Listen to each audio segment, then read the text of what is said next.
Hi everyone, hope you all are fine. In this video, we are going to study Ibn-Sina, also called Avicenna. He wrote many books on different topics, including medicine, mathematics, logic, metaphysics, Muslim theology, astronomy, politics, and linguistics.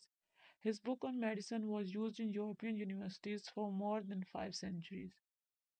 He made modifications in Aristotle's philosophy that persisted for hundreds of years. In his analysis of human thinking, Ibn Sina started with the five external senses, then postulated seven interior senses which were arranged in a hierarchy. Number one is common sense. This synthesizes the information provided by the external senses. Number two is retentive imagination. It is the ability to remember the synthesized information from the common sense.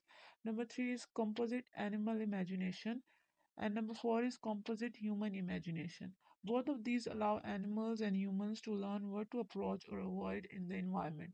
For animals, this is strictly associative process. Those objects or events associated with pain are subsequently avoided, and those associated with pleasure are subsequently approached. Human composite imagination allows the creative combination of information from the common sense and from the retentive imagination. Number one is estimate power. It is the innate ability to make judgments about environmental objects. Number two is ability to remember the outcomes of all the information processing that occurs lower in the hierarchy. Number three is it is the ability to use that information. Aristotelian. Ibn Sina was essentially an Aristotelian. His major difference from Aristotle's philosophy concerns the active intellect. For Aristotle, active intellect was used in understanding the universal principles. According to Ibn Sina, active intellect took on supernatural qualities. It was the aspect of humans that allowed them to understand the cosmic plan and to enter into a relationship with God. For Ibn Sina, an understanding of God represented the highest level of intellectual functioning. Treatment. As a physician, he employed a wide range of treatments for physical and mental illness. He attempted to treat melancholic patients by reading to them or by using music as therapy. Ibn Sina stresses the intimate connection of mind and body.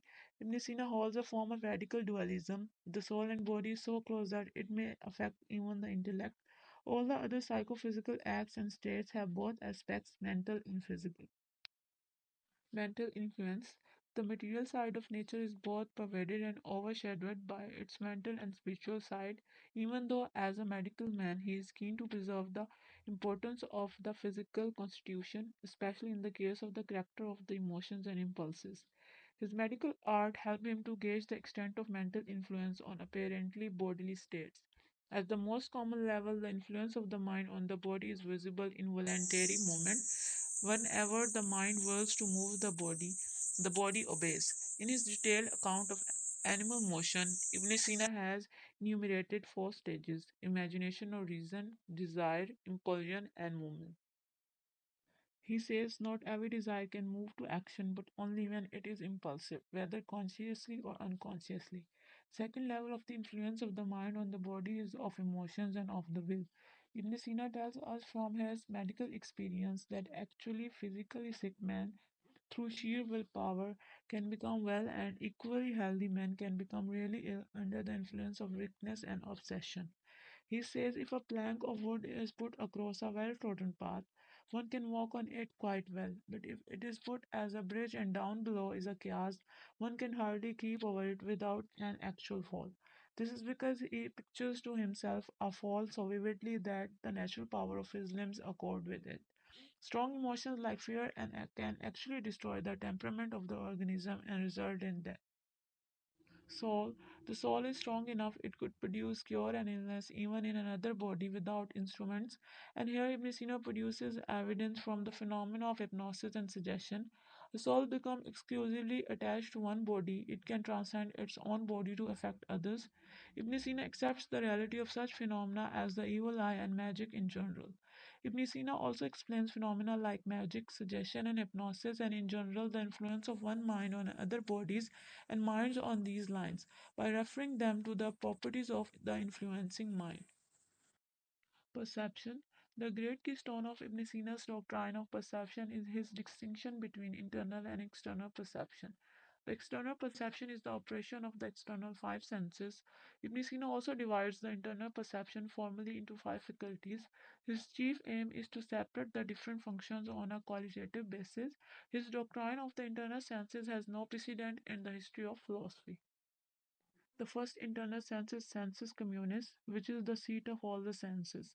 The second internal sense is the imaginative faculty, insofar as it conserves the perceptual images. The third faculty is imagination, insofar as it acts upon these images by combination and separation. The fourth and the most important internal faculty is called Wahm. The fifth internal sense conserves in memory those notions which he called the intentions. Well, it perceives immaterial motions like usefulness and harmfulness, love and hate in material objects, and is the basis of our character. The doctrine of Wahm is the most original element in Ibn Sina's psychological teaching and comes very close to what some modern psychologists have described as the nervous response of the subject. Ibn Sina contends that perception and imagination tell us only about the perceptual qualities of a thing, its size, color, shape, etc. They tell us nothing about its character or meaning. Ibn Sina's doctrine of Wahm, despite its moral significance, is primarily a purely psychological doctrine, explaining our instinctive and emotional response to the environment. That's all for today. Thanks for watching the video. If you liked the video, do share it, hit the like button, and don't forget to subscribe.